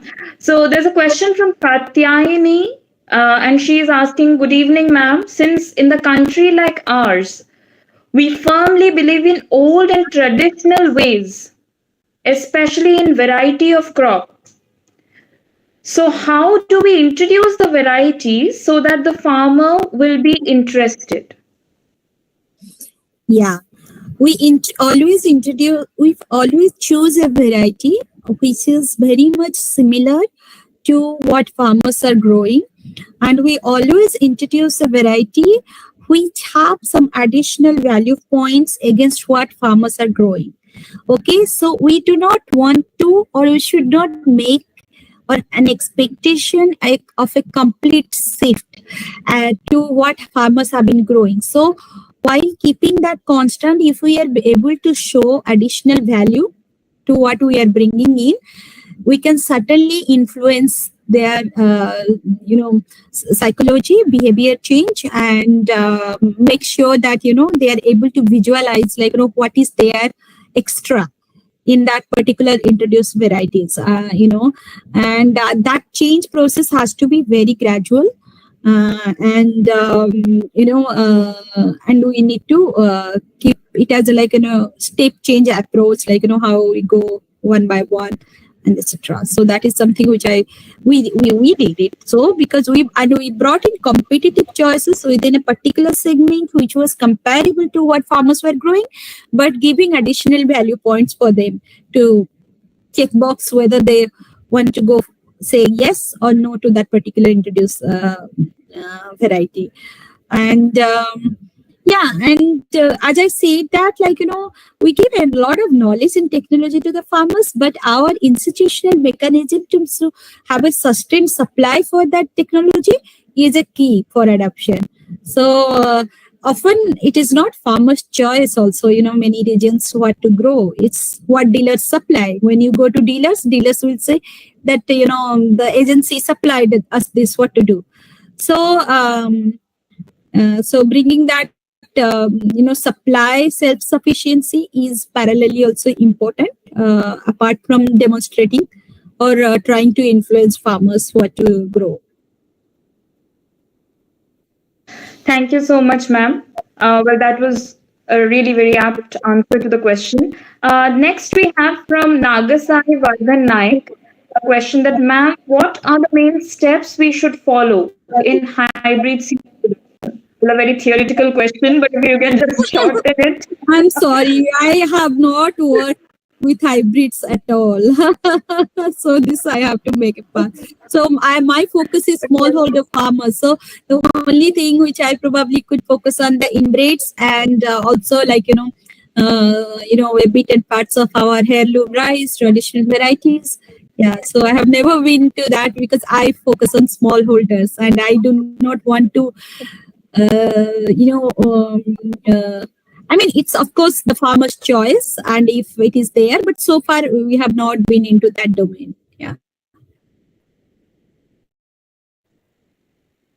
Okay, ma'am. Well, Nagasai, I think you can go ahead and just look it up for the website itself, for hybrid seed productions and all. So, really sorry. That is not the domain of ma'am, but however, she tried to answer it. So, thank you so much. We'll get back to it otherwise, with some inputs through you in the mail.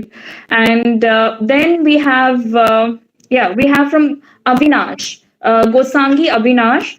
He's saying, good evening, ma'am. Thank you for the enlightening presentation. Wow, really, he is really happy. And, he was one of the active participants.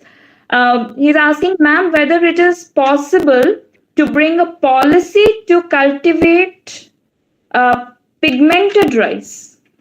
Okay. Interesting. I would like to know more about it. I mean, what does he exactly mean, pigmented rice? But see, I mean, I think, lot of, I said that, we are all talking in living in an era where a lot of new generation varieties are arriving. Low GI rice, right? So everybody starts treating rice as a villain, saying that, it causes diabetes, it causes, high sugar, it's not healthy, let us sip, and etc.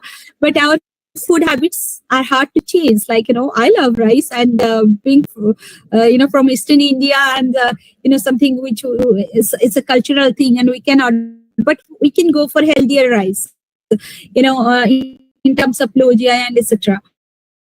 But however, we live in an open and liberated market era, which doesn't, constrain most of the, these products and etc. until unless we have any stringent, restrictions on particular product and etc. which was for particular segments. But then, even though I'm not much aware about this one, but then, I think there is always a way to, position a new germplasm and a niche market has to be targeted. If you ask me that where I should put my low GI, so I should like to start with, somewhere where we are closer to market, some urban or urban consumer base who are the hotspots, and that reduces the cost of production and supply to create for the farmers, because they obviously would like to have some premium by selling it as a low sugar rice or low GI rice, and that is the whole goal. Objective over here is to sell it as a different setup segment and etc. So that is a value chain focus I will have with my producers or the farmers. So that might need an enabling environment in terms of policy, in terms of having differential pricing, or incentivizing the farmers or the growers with some benefits, or be it or the sellers with some benefits, with some tax exemption or any kind of other supports, to be able to sell those kind of noble varieties and etc. Thank you, ma'am. So next we have a feedback from Thomas Woki sir, and he's telling that thank you, ma'am, for the presentation. Looking forward to working with you and learning from you about seed sector development and working in the innovation and scaling up. So yes, Thomas sir, we communicated your message to ma'am, and definitely you both can look up together in future. about some collaborations. We have another question from Akhila Shetty. Yeah, she's telling that thank you, ma'am, for the session. To what extent the interests of farmers are considered while designing a breeding program, and how far group-based extension has reached the grassroots in reality? Well, a very deep question. An ethical. No, I think engaging farmers in the through participatory varietal selection is an age-old practice. It existed.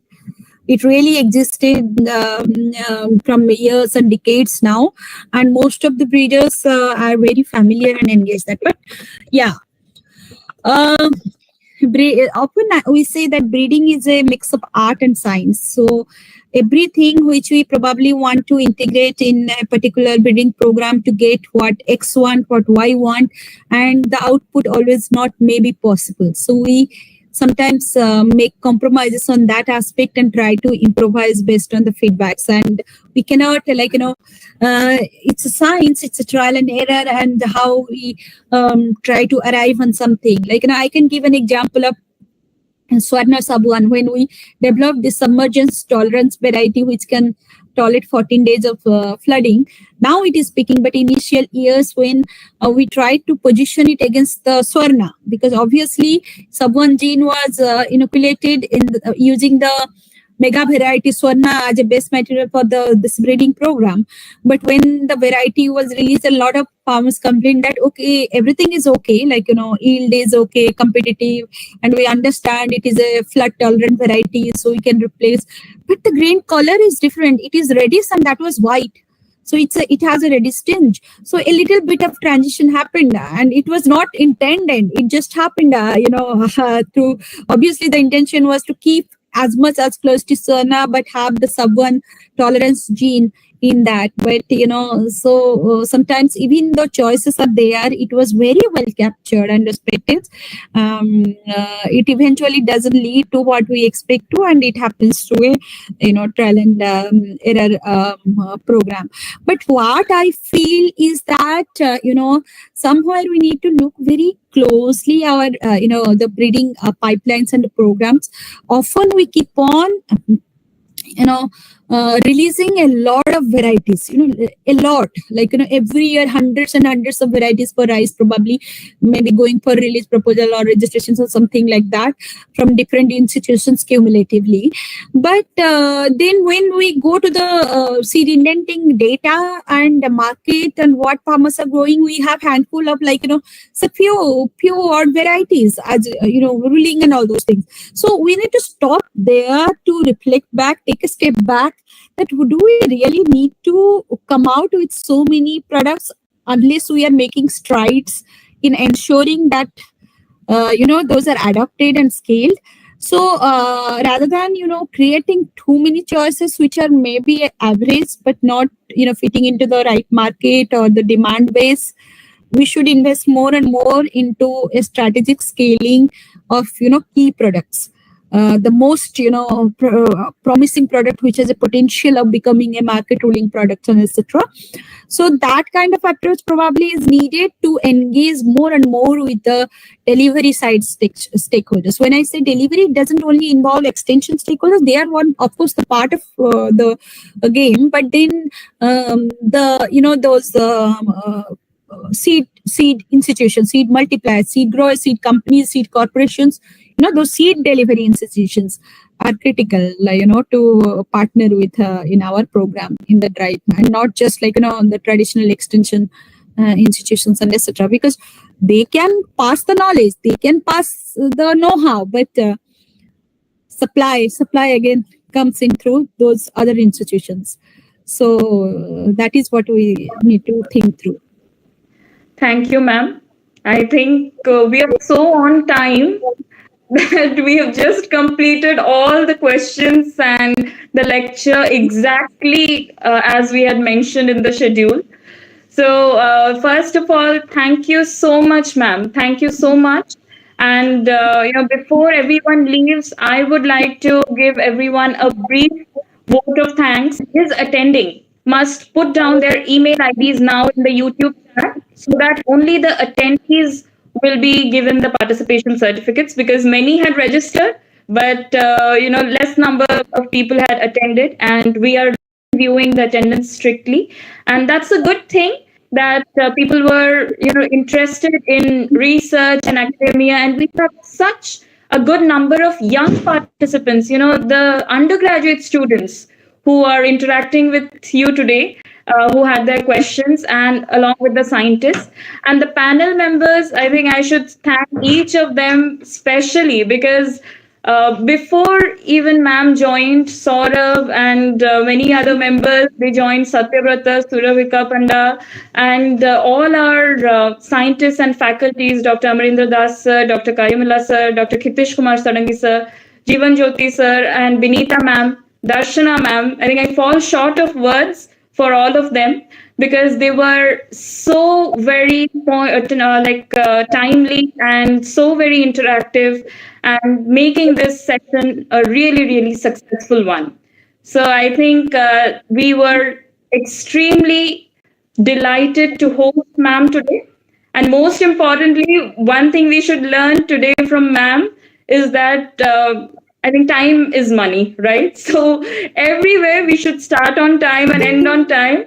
And now I think we should wish luck to everyone. Oh, I'm sorry. Yeah, so now we should wish luck to everyone who has joined for their future endeavors, and to all the young participants. I'm sure that ma'am has inspired them. And of course, now we all can go and enjoy the World Cup after this amazing learning session. And yes, sir is also telling we had a good learning session. And personally, I'm also not from field research, but I had a lot to learn. So being a student of agriculture, after a lot of days listening about genetics and science of scaling and about the farmers' perspectives, it was really, really amazing, ma'am. We look forward to more fruitful sessions with you. All these things are recorded and will be available on YouTube even after the lecture. So all of you can come and visit the lecture anytime you want. And as a small token of love from Vigyan Varta and the entire team, I would like to hand over virtually a small gift to ma'am that we'll be posting later.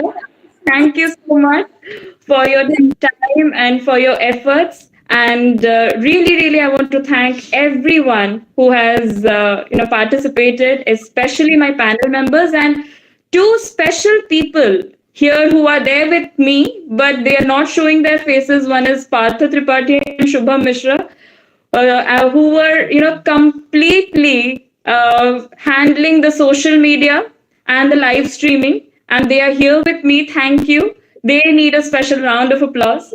And also extremely thankful to Saurav Nandi, because he's a statistician. Let me just also tell one more word. He's a statistician. Yes, he's a statistician and he owns a startup. But since yesterday night, he has done so much research on Swati ma'am, and he has learned so much, and he has posted such good questions. So it's hats off.